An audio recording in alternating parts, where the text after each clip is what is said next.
దేవునికి స్తోత్రం. ఈ దినం మనం పౌలు భక్తుని యొక్క జీవితంలో నుంచి కొన్ని విషయాలను మనం తెలుసుకుందాము. జీవించుచున్నది నేను కాదు, క్రీస్తే నా యందు జీవించుచున్నాడు. పౌలు అనేక సంఘాలు కట్టాడు, అనేక పత్రికలు రాశాడు, భాషలలో మాట్లాడాడు, మూడో ఆకాశంలోకి ఎక్కిపోయాడు. ఆయన శరీరంతో కొనుపోబడినో శరీరం లేక కొనుపోబడినో నాకు తెలియదు అని చెప్పాడు. తిమోతి, తీతు, ఫిలోమను, ఒనేసిమోను వ్యక్తులను దేవుని దగ్గర నడిపించాడు. అకుల, ప్రిస్కిలతో పాటు గుడారములు కొట్టే పనిలో ఉండి దేవుని సేవ చేశాడు. పౌలు భక్తుడు ఆత్మఫలాలు, ఆత్మవరాలు కలిగిన వ్యక్తి, అనేక హింసలు పొందిన వ్యక్తి. కాపరీ లెటర్స్, తిమోతి, తీతు అనే పత్రికలు కూడా ఆయన రాశాడు. యేసుక్రీస్తు కలిగిన మనస్సు మీరును కలిగి ఉండుడి అని చెప్పాడు. ఎల్లప్పుడూ ప్రభువునందు ఆనందించుడి, మరలా చెప్పుదును ప్రభువునందు ఆనందించుడి అని ఎక్కువసార్లు చెప్పిన వ్యక్తి. క్రీస్తునందు మహిమలో ఆయన మీ ప్రతి అవసరమును తీర్చును అనే విషయాలను గురించి పౌలు గారు ఫిలిప్పీ పత్రికలో రాశారు. జగత్తు పునాది వేయబడక మునిపే ప్రేమ చేత ఆయన క్రీస్తులో మనలను ఏర్పరచుకొనెను. దమస్కు మార్గంలో దేవుని వెలుగును, దేవుని ప్రత్యక్షతను చూచిన వ్యక్తి. అన్యజనుల ఎదుటను, రాజుల ఎదుటను, ఇశ్రాయేలీల ఎదుటను దేవుని నామమును ప్రకటించుటకు దేవుడు ఏర్పరచుకున్న సాధనము. లుస్త్రలో బలహీన పాదములు గల వ్యక్తిని స్వస్థపరిచిన వ్యక్తి పౌలు.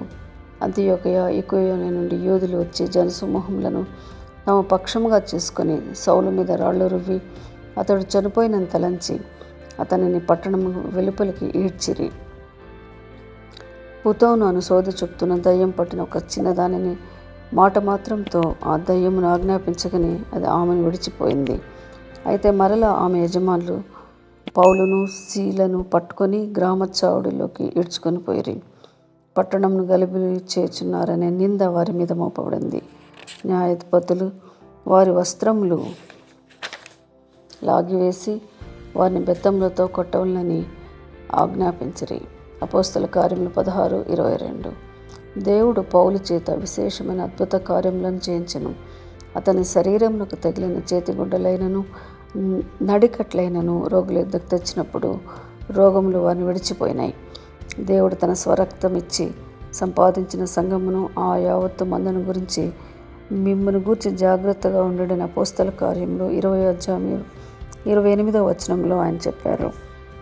3 మిషనరీ యాత్రలు చేసిన వ్యక్తి. తార్సులో పుట్టిన యూదుడు.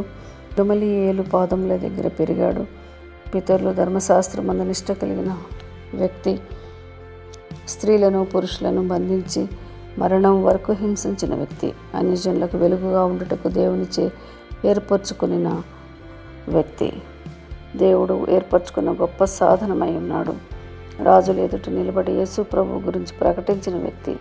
ఫేలిక్స్, ఫేస్తు, కైసరు, అగ్రిప్ప మొదలగు వారు ఎదుట ఆయన నిలబడి వారికి సువార్త ధైర్యంగా బోధించిన వ్యక్తి అయి ఉన్నాడు. ఓడలో తాను ప్రయాణమై వెళుతున్నప్పుడు 276 మందికి సువార్త చెప్పి మరి ఆ సముద్రంలోనే, ఆ ఓడలోనే బల్లను వారికి అందించిన వ్యక్తిగా అపోస్తల కార్యంలో 27:34 మనం చూస్తాము.